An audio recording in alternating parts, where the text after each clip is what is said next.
할렐루야.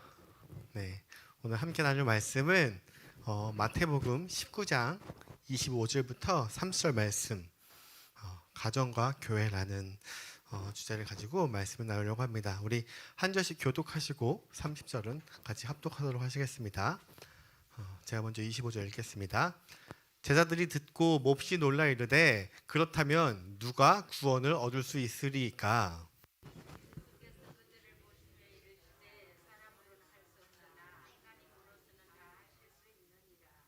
이에 베드로가 대답하여 이르되 보소서 우리가 모든 것을 버리고 주를 따랐사온데 그런즉 우리가 무엇을 얻으리이까?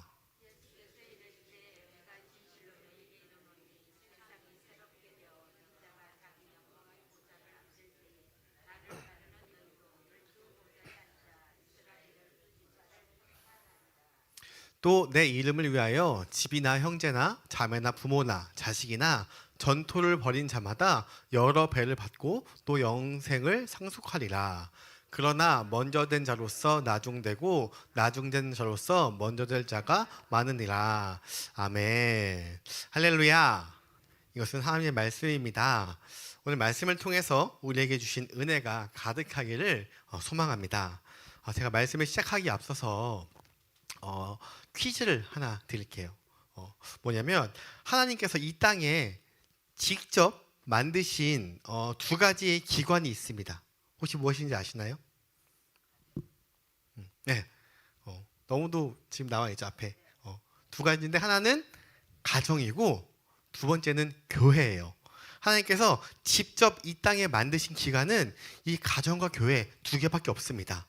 그 외에 다른 기관은 사람의 필요에 따라서 우리의 필요에 따라서 많이 만들어졌습니다. 너무도 소중하고 유익한 기관들이 너무도 많아요. 뭐 병원이라든지 학교, 고아원, 자선단체 혹은 복지관, 비영리기관 등등 이런 조직들은 사람을 돕고 섬기는 일을 아주 잘 하고 있습니다.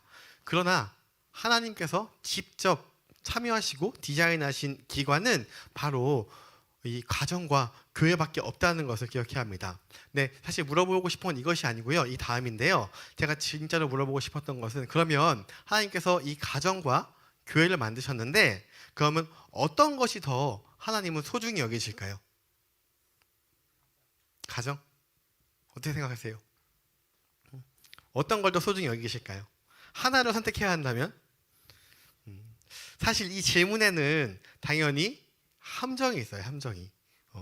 왜냐하면 이것은 엄마가 더 좋아? 아빠가 더 좋아? 같은 그런 질문이에요. 우리 이 죄된 인간은 모든 어떤 것을 계획하려고 할 때 순위를 매기려고 하고 더 좋고 덜 좋은 것을 분별하려고 하고 뭔가 그런 것이 우리 가운데 내재되어 있으니까 하나님이 분명히 필요하시니까 두 가지를 만든 건데 근데 우리는 순위를 매기는 게 익숙하기 때문에 이게 더 좋아. 되게 좋아. 그래서 이런 것들로 지금 이런 주제가 아니더라도 이런 것들로 우리는 때때로 싸울 때도 너무도 많이 있는 것 같아요.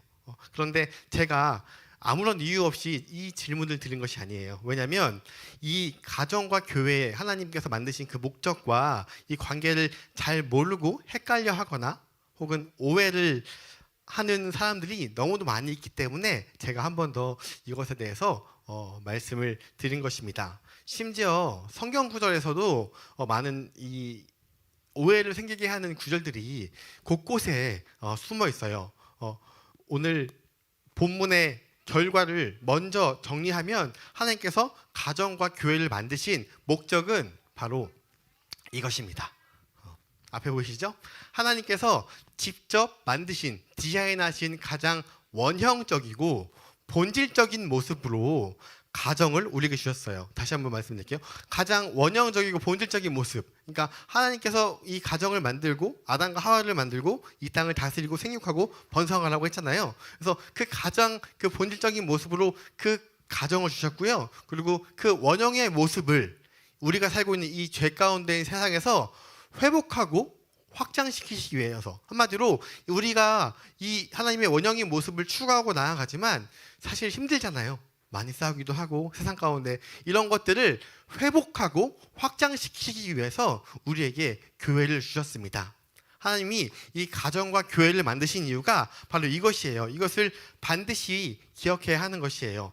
하나님께서 가정을 디자인하셨어요. 그래서 가정이 매우 중요해요. 그래서 이 가정을 우리가 지키기 위해서 많은 방법도 있지만 그것에 대한 가장 하나님의 올바른 방법은 바로 이 교회를 주신 것이에요. 그런데 문제는 성경에 나오는 어떤 몇몇 구절들이 예수님의 말씀 가운데 하나님을 조금 더 혹은 가정보다 교회를 더 우선시해야 하는 것 같은 그런 오해를 불러일으키는 말씀들이 몇몇 구절이 있어요. 오늘 두 구절을 찾아볼 건데요. 오늘 읽은 본문과 그리고 마태복음 8장 21절 22절 말씀 제가 읽겠습니다. 제자 중에 한 사람이 이르되 주여 내가 먼저 가서 내 아버지를 장사하게 허락하옵소서. 지금 제자 중 한 사람의 아버지가 돌아가셨겠죠. 그러니까 내가 먼저 가서 아버지를 장사 지낼 수 있게 허락해 주세요 라고 이제 예수님께 말했는데 22절에 예수님이 이르시되 죽은 자들이 그들의 죽은 자들을 장사하게 하고 너는 나를 따르라. 이 말씀만 보면은 지금 예수님이 장사하러 가라고 허락하신 거예요? 아니죠. 나를 따라오라 라고 한 거잖아요. 이 말씀을 보고 아니 아버지의 장례도 못 치르게 하는 이런 폐륜적인 신앙이 어디 있냐라고 하는 사람들도 덜어 있어요. 어떤 목사님이 이렇게 설교하는 것도 저는 보기도 했습니다. 근데 그 목사님은 당연히 이단 목사님이셨는데 이 뒤에 할 말을 하기 위해서 이런 것들을 운영하면서 꽤 있습니다. 여기 보시면 22절에 죽은 자들을 장사하게 하고 라고 나와 있잖아요. 근데 죽은 사람이 장례를 칠 수 있어요? 죽은 사람이 죽은 사람을 장사할 수 있을까요? 말이 안 되는 말을 하셨는데 그러면 왜 하나님이 이렇게 말도 안 되는 말을 하셨는지 우리는 그 의미를 바르게 이해하여야 합니다. 예수님이 어떤 것을 말씀하려고 하신 거냐? 바로 이 죄적인 원리로, 이 죄적인 방식으로, 죄적인 마음으로 사는 사람들은 거기에 내버려 두어라. 근데 너는 죽은 자가 아니기 때문에 이제 살아있는 방식, 하나님의 원리로 나를 따라오라. 그 말을 한 거예요. 여기서는 그냥 장사하게 허락하옵소서라고 했는데 알 수는 없지만 이 장사가 예를 들어 제사를 드리는 걸 수도 있고 다른 방법일 수도 있어요. 하나님이 그 죄적인 방법으로 하는 것이 아니라 너는 살아있는 사람이니 그것은 그냥 내버려 두고 나를 따라오더라. 가정을 절대 소중히 여기지 말라는 것이 아니라 반대로 죽은 자에 있는 방식을 따르지 말고 살아있는 자의 방식을 따라서 하나님의 원리로 나를 따라오너라 라고 말씀을 하신 것입니다. 그리고 다음 구절이 사실 더 복잡해요. 오늘 읽은 본문의 말씀인데요. 그게 29절 말씀 보시면 또 내 이름을 위하여 집이나 형제나 자매나 부모나 자식이나 전토를 벌인 자마다 한마디로 나의 가족을 다 벌인 자마다 여러 배를 받고 또 영생을 상속하리라. 이 말씀만 보면 또 내 가족보다 내 식구보다 하나님을 먼저 택한 자에게 복이 있도다. 이렇게 우리가 오해할 법하죠. 근데 이 구절 때문에 나중에 더 얻으려고 부모 배신하고 자녀 버리고 다 바치는 사람들이 꽤나 많습니다. 대표적으로 어디가 있어요? 이단들. 이단들이 특히나 이 말씀 가지고 얘기하는 거예요. 이단들이 뭐라고 합니까? 이 땅에서 남편 버리고 처자식 버리고 다 버리고 너는 그냥 많은 것을 버리고 나를 따라온다면 너는 더 큰 복을 허락할 거야. 더 큰 것을 이룰 거야. 그러니 나를 따르라. 이 말씀 봐라. 말씀이 이렇게 되어 있지 않느냐. 이렇게 이야기를 하면서 많이 접근을 하고 있는 말씀 중에서 하나의 말씀이 바로 오늘의 말씀입니다. 심지어 교회들도 이런 말 때문에 교회 행사가 우선이다. 프로그램이 우선이다. 봉사와 헌신이 더 중요하다라고 이야기할 때가 있어요. 잘 해석해야 합니다. 교회에서 헌신하는 게 중요하지 않다는 것이 아니에요. 문제는 더 중요하다인 것이에요. 아까 말했죠. 엄마가 좋아, 아빠가 좋아 이런 질문과 마찬가지인 거예요. 우리가 순위를 매기려고 하니까 다 중요한데 뭔가 우선순위를 매기려고 자꾸 하는 것입니다. 이 29절이 어떤 맥락에서 나와야 했는지를 우리가 알아야 하는 것입니다. 그래서 오늘 본문의 말씀 25절을 보시면 제가 이제 27절까지 읽은 건데 제자들이 듣고 몹시 놀라 이르되 그렇다면 누가 구원을 얻을 수 있으리까? 예수께서 그들을 보시며 이르시되 사람으로는 할 수 없으나 하나님으로서는 다 하실 수 있느니라. 이에 베드로가 이르되 보소서 우리가 모든 것을 버리고 주를 따라 싸운데 그런즉 우리가 무엇을 얻으리이까. 자, 말씀 잘 보셔야 돼요. 여기서 제자들이 몹시 놀라 이르되 누가 구원을 얻을 수 있으리까. 그러니까 예수께서 그들을 보시며 사람으로는 할 수 없으나 하나님으로서는 다 할 수 있느니라. 그러니까 사람 못하지만 하나님 하신다라고 했을 때 이 27절에 베드로가 말하는 이 뉘앙스를 보셔야 돼요. 베드로가 대답하여 이르시되 보소서 우리가 모든 것을 버리고 주를 따라 싸우는데 그런즉 우리가 무엇을 얻으리이까.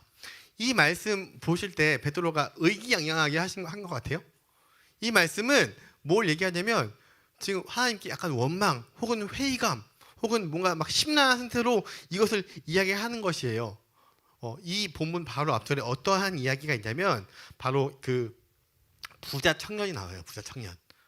부자 청년 나와서 이 부자 청년은요 율법도 잘 지켰고요, 돈도 많고요, 흠도 없어요. 그런데 예수님이 뭐라고 하시냐면 돈이 많은 것과 흠 없는 율법으로는 천국에 갈 수 없느니라. 이 말씀이 바로 이 앞절의 말씀이거든요. 그러니까 이렇게 얘기를 하니까 베드로가 저 청년은 천국에 갈 줄 알았는데 저렇게 열심히 율법을 지키고 섬기고 착한 일을 하고 많은 돈을 가지고 사람들 베풀고 저렇게 완벽하게 많은 속히 말하는 엄친아와 같은 그러한 봉사를 하고 있는데 하나님이 그걸로는 천국에 갈 수 없다라고 얘기하니까 베드로가 얘기하는 거예요. 그럼 우리가 지금 모든 것을 버리고 주를 따라 저 사람도 천국에 가지 못하는데 지금 우리가 모든 것을 버리고 왔는데 그럼 우리가 무엇을 얻을 수 있으리까? 이렇게 이야기하고 있는 것이에요. 이럴 때 하나님께서 이들에게 뭐라고 확신을 주시냐면 28절 말씀에 예수께서 이르시되 내가 진실로 너희에게 이르노니 세상이 새롭게 되어 인자가 자기의 영광의 보좌에 앉을 때에 나를 따르는 너희도 12 보좌에 앉아 이스라엘 12지파를 심판하리라. 뭐라고 얘기하냐면 지금 내가 진실 너에게 이르노니 세상이 새롭게 되어 인자가 자기의 영광의 보좌에 앉을 때, 이건 우리는 무슨 말인지 알죠? 하나님의 보좌에 앉을 때 나를 따르는 너희들도 12 보좌에 앉아서 이스라엘 12지파를 심판하리라 라고 하는 것이에요. 이 바로 27절까지 베드로의 마음은 낙심하여서 저 부자 청년도 못 가는데 그럼 우리는 어떡합니까? 우리는 무엇을 얻을 수 있으리까? 라고 했을 때 지금 이 말씀이 하나님이 이 제자들을 위로해주는 말씀이에요. 위로해주는 말씀. 내가 천국에 갈 때 너희들에게 지금 이렇게 할 것이다. 너무도 놀라운 말씀을 지금 주신 것이에요. 자격 없는 것 같았던 저 부자 청년도 못 간다는 것을 지금 우리에게 지금 12지파를 심판할 수 있는 그런 큰 권리를 우리에게 주셨다. 이 이스라엘을 구원하고 다스릴 것이다 라는 말씀을 주신 것입니다. 그런데 이 말씀으로 끝나는 것이 아니라 하나님은 이 29절에 또 반전의 말씀을 허락하십니다.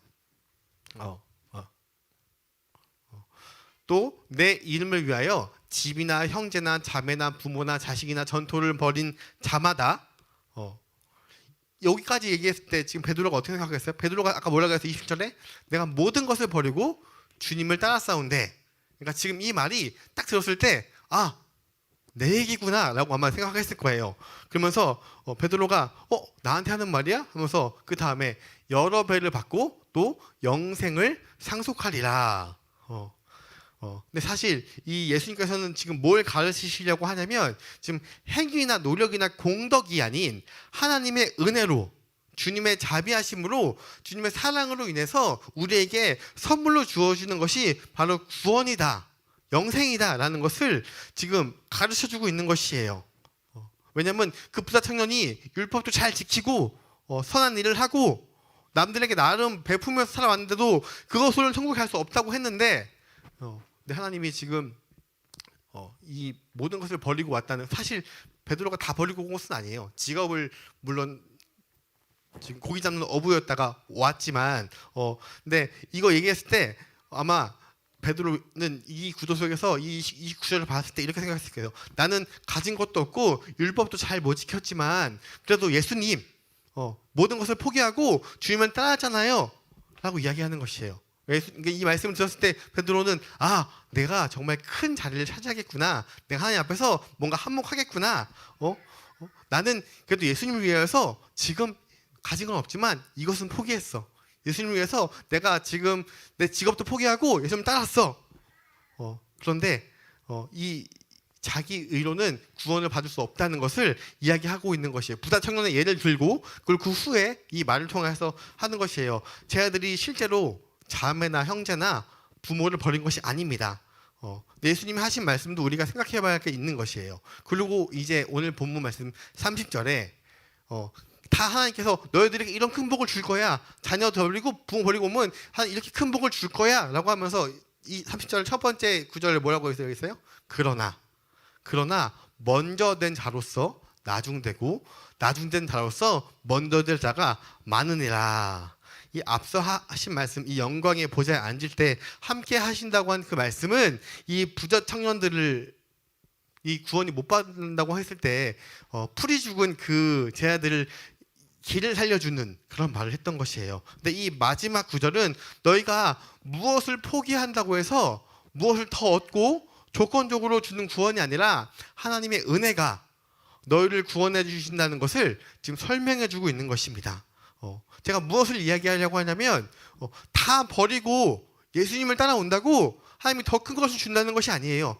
하나님이 주신 구원은 오로지 하나님의 은혜 가운데 주게 된다는 것을 이야기하고 있는 것이에요. 이것을 잘 이해하지 못하면 아까 29절 말씀처럼 내가 다 버리고 예수님을 따르면 내가 다 버리고 직장 버리고 가족 버리고 그냥 교회 일만 섬기고 하나님 일만 주구장창한다면 하나님이 큰 복을 주시는구나. 근데 아니에요. 하나님은 우리에게 가정과 교회 두 가지를 직접 우리에게 주셨어요. 그 주신 것도 하나님의 이유와 하나님의 원리와 하나님의 섭리가 그대로 있는 것입니다. 그러니까 우리가 가끔 신앙생활을 진짜 가족들 다 그냥 외면하고 혼자서 독불장군처럼 쭉 하시는 분들이 있어요.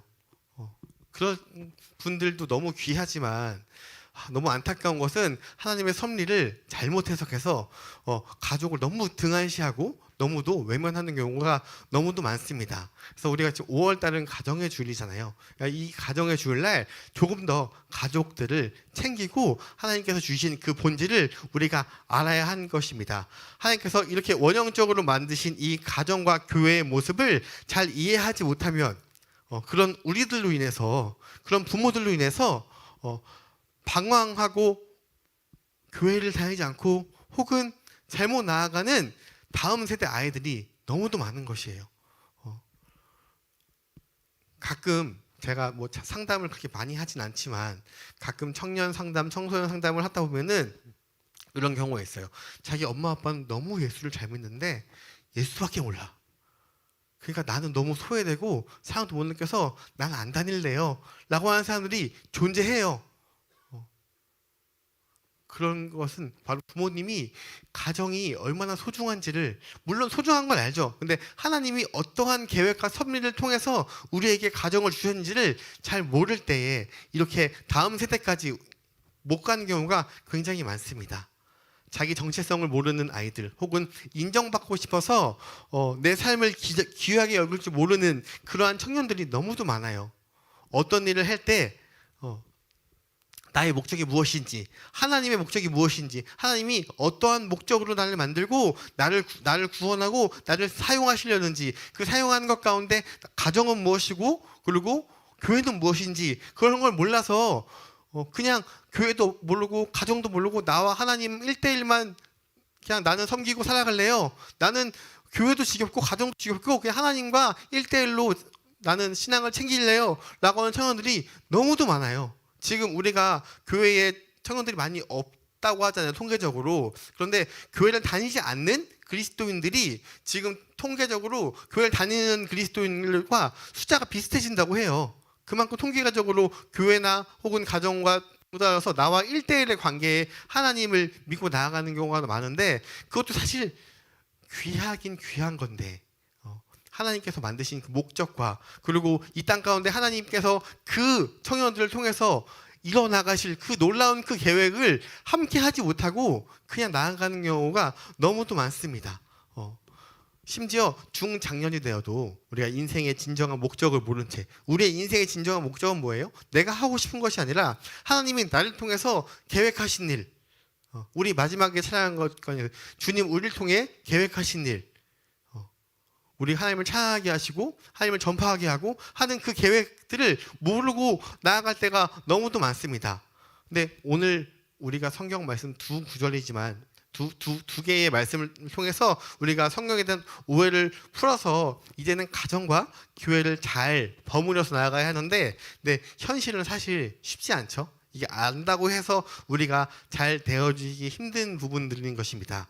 그렇다면 누가 지금 이 청년과 그리고 우리 가족들에게 진정한 교회, 가정에 대해서 우리가 설명할 수 있을까요? 이 교회는요, 참으로 이 신비한 관계를 가지고 있어요. 건강한 교회는 죄로 인해서 깨어진 우리의 가정, 그리고 가정의 상처들을 가진 사람들이 이 교회를 통해서 회복되는 것입니다. 우리 가정이 깨지고 하나님의 말씀같이 우리가 살아가지 못하였는데도 이런 죄책인 세상에서 그 어떠한 상담을 받아도요, 그 어떠한 사람들과 얘기를 통해서도요, 이것이 회복되지 않습니다. 회복되기 어렵습니다.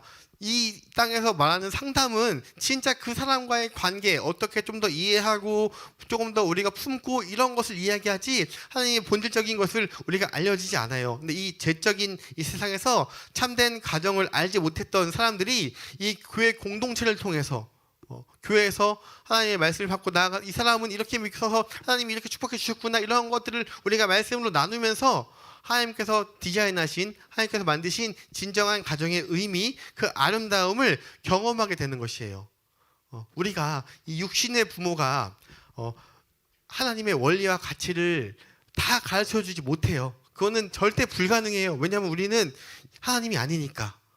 살아가면서 욱하는 마음, 혹은 남을 미워하는 마음, 아무리 이쁜 자녀라도 막 나를 힘들게 하면은 얼마나 그 마음 가운데 내가 화도 내고 막 이렇게 나오잖아요. 그러니까 이것을 다 알려주지 못합니다. 그런데도 불구하고 하나님께서 우리를 버리지 않습니다. 그것을 가르쳐주고 증거하는 것이 바로 이 교회인 것입니다. 하나님이 그 은혜로 구원해 주셨다는 것을 증거하고 그 사랑을 보여주는 것이 바로 이 교회인 것이에요. 그래서 하나님의 그 모습을 보고 우리가 가정에서 그것을 이루어주는 것이 바로 이 교회라는 것입니다. 교회가 그들의 새로운 가정이 되어주는 것이에요. 이 방향을 반드시 잘 기억하셔야 돼요. 하나님이 가장 처음 디자인했던 가정, 아담과 하와를 만들고 널리 이렇게 세상을 이렇게 풍족하게 살아가라고 하는 그것들 가운데 망가진 상태, 그걸 경험하지 못한 채 살아가는 것을 하나님께서 다시 경험할 수 있도록, 다시 그 원형의 모습을 할 수 있도록 도우는 것이 바로 이 교회인 것입니다. 그러면 우리가 이렇게 가정, 하나님 앞에서 교회와 가정을 경험하게 된 사람들이 나아가야 하는 이 방향이 있어요. 그래서 그 방향은 사실 내 문제와 상황이 다 틀리니까 제가 정의할 수는 없지만, 우리가 하나님을 의지하는 것처럼 내가 그 의지하는 것을 자녀에게도, 자녀가 나를 의지할 수 있게끔 하는 것이 바로 그 회복을 우리가 해 나가야 하는 것입니다. 영적인 이 가정을 경험하고 나면 깨어졌던 이 육신의 가정을 회복하기 위해서 우리가 최선을 다해서 겸손함과 기도함으로 회복하면서 나아가야 하는 것입니다. 그런데 여기서 끝나면 안 되고요. 이 교회는 가정을 생산하는 곳이 돼야 되는데, 젊은이들, 이 다음 세대들이 하나님의 주인으로 모시는 가정, 그 과정이에요. 가정 말고 하나님을 주인을 모시는 과정, 하나님과 함께 나아가는 것을 경험하고 나면 그 자녀들도 그 밑에 자녀들에게 똑같이 그것을 전파할 수 있는 것이에요. 그렇기 때문에 우리가 우리의 자녀들을 신앙으로 가르치는 것이 매우 중요합니다. 그냥 막무가내로 교회 가, 안 가면 안 돼, 용돈 안 줄 거야, 뭐 이런 극단적인 방법을 하면 잠깐 그 아이가 어릴 때는 그 말을 듣지만 오히려 더 반항적인 마음이 생기고요. 더욱더 뭔가 조건적으로 다가온다면 내가 조건으로 해서 당연히 받아야 할 권리라고 느껴지지만, 우리가 하나님 앞에 부자 청년이 지금 율법을 잘 지키고 봉사를 많이 한다고 천국에 가는 것이 아니잖아요. 그런 것으로는 갈 수 없는 것이에요. 그런 것으로는 아무리 해도 그 아이의 성장이 한계가 있는 것입니다. 그렇다고 그냥 교회에만 맡겨놓고 교회에서 그런 걸 다 해주려고 기대한다면 이것도 너무도 힘든 것이에요. 그렇기 때문에 분명히 교회에서 그런 것들을 보여주지만 가정에서 우리가 함께 나아가야 하는 것이에요. 그래서 하나님께서 디자인하시고 창조하신 그 가정의 그 원형을 만들고 그리고 그것들을 기르는 것보다 더 소중한 것이 없는 것이에요. 우리가 그것을 위해서 더 나아가는 것입니다. 그런데 제가 이제 사역을 쭉 하다 보면은 너무도 안타까운 것은 부모님들조차도 아이가 고등학생이 되면 고2, 고3이 되면 교회보다 학원을 보내고 혹은 다른 것보다 더 중요하게 생각해서 더 보내는 경우가 있어요. 이런 것들을 경험하고 나면 내가 급할 때 내가 더 소중한 게 있으면 교회 잠깐 안 가도 되는구나. 내가 잠깐 소중한 게 있으면 하나님 잠시 봉사하는 건 멈춰도 되는구나 라고 생각할 수가 있는 것입니다. 우리가 왜 공부하나요? 왜 학위를 딸까요? 왜 돈을 벌까요? 왜 성공하려 할까요? 그래서 왜? 제가 저번에 한번 박신영의 것을 보여드렸죠. 아무리 돈을 많이 벌고 아무리 채워도 부족한 그 한 가지가 있는 것이에요. 왜냐하면 하나님께서 만드신 그 원형이 빠졌기 때문에 아무리 우리가 붓고 부어도 채워줄 수 없는 것이 있기 때문에 그런 것입니다. 하나님께서 처음 계획하셨던 가장 원형적인 공동체, 가정과 그리고 그 확장인 공동체인 이 교회가 우리한테 가장 소중하고 먼저 우리가 소중하고 그것을 자녀들에게 잘 전해야 하는 것입니다. 세상이 말하는 이 엉터리 가치관에 속으면 안 돼요. 지금 청소년들에게 복음을 전하는 게 굉장히 힘든데 그 이유가 뭐냐면 바른 복음을 전해도 유튜브나 혹은 다른 것으로 인해서 벌써 많은 의심의 씨앗들이 막 솟구쳐 나가요. 거기서는 극단적인 것이 많습니다. 11조 꼭 낼 필요가 없다. 내는 것이 꼭 쓸데없다. 주일날 교회 가는 거 아무 의미 없다. 이런 타이틀로 물론 그 내용을 보면 그 내용은 합당한 내용들이지만 이런 것들로 인해서 아이들의 마음에 의심이 생기고 아무리 복음을 전해도 가치관 자체가 흔들리기 때문에 아무리 잘 안 되는 것이에요. 우리가 그 신학대학원을 가면 그래서 교수님들이 많이 하는 말씀이 있는데 뭐냐면 그때 이제 이단에 대한 것들도 막 얘기하거든요. 근데 그러니까 내가 이단 나의 이 신앙에 대한 정체성을 반드시 잘 잡고 그리고 성경에 대한 해석이 잘 되지 않으면 이단의 것을 보지 말아라라고 이야기해요. 왜냐하면 사역자조차도 그러한 의심의 말씀을 받고 있으면 성경을 읽을 때 온전히 전하지 못하고 온전히 나아가지 못하는 것인데 근데 요새는 너무도 많은 매스컴으로 그런 것들을 보여주는 경우가 너무도 많이 있습니다. 그렇기 때문에 그것을 회복하는 것은 바로 가정이 해야 되는 것이고요. 가정이 안 될 때 교회와 함께 협력을 해서 나아가야 하는 것이에요. 가정과 교회와의 관계, 하나님께서 가르쳐 주신 이 가치가 우리의 삶에 깊이 자리 잡기를 소망합니다.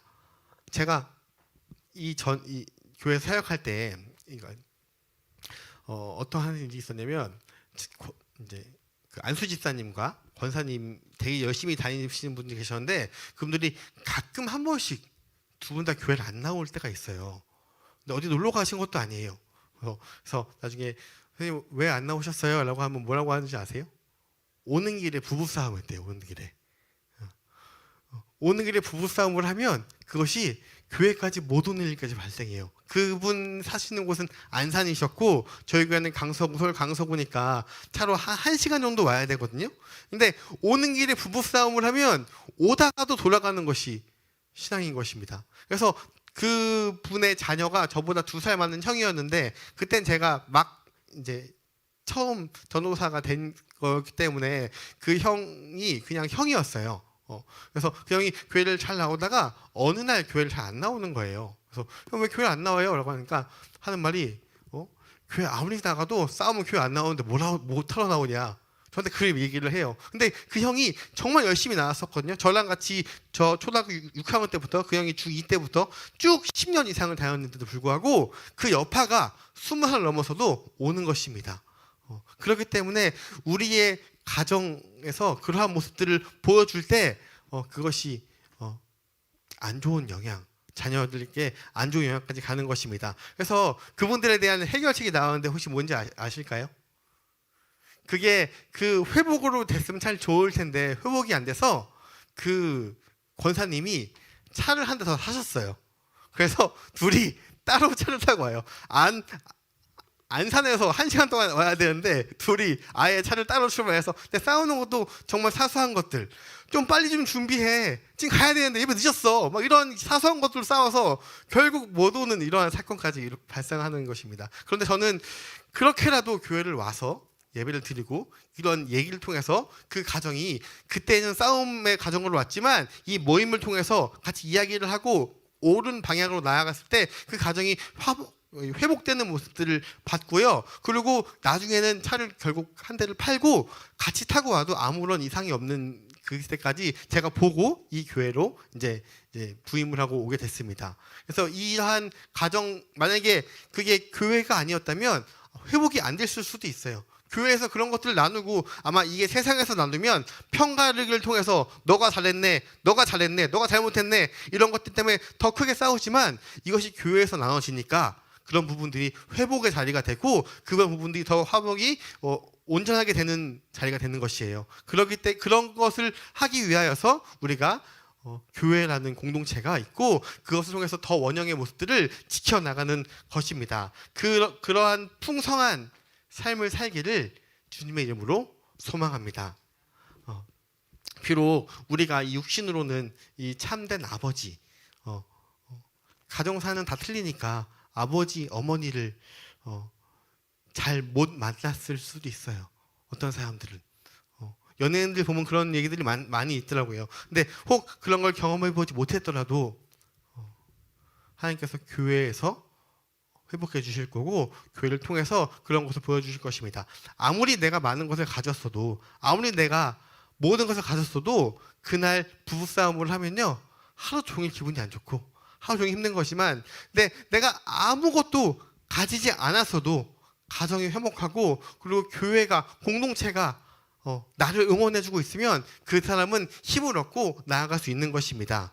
그래서 은혜 안에 거하면서 하나님께서 가정과 교회를 만드신 목적을 통해서 우리의 가정이 회복되고 교회가 회복되어서 그 원형의 아름다움을 통해서 그 아름다움들을 내 주위 사람들, 내 목장 사람들에게도, 내 교회 사람들에게도, 그리고 교회를 다니지 않는 우리의 가정 가운데서도 나를 통해서 하나님의 원형적인 모습을 찾아가기를 주님의 이름으로 소망합니다.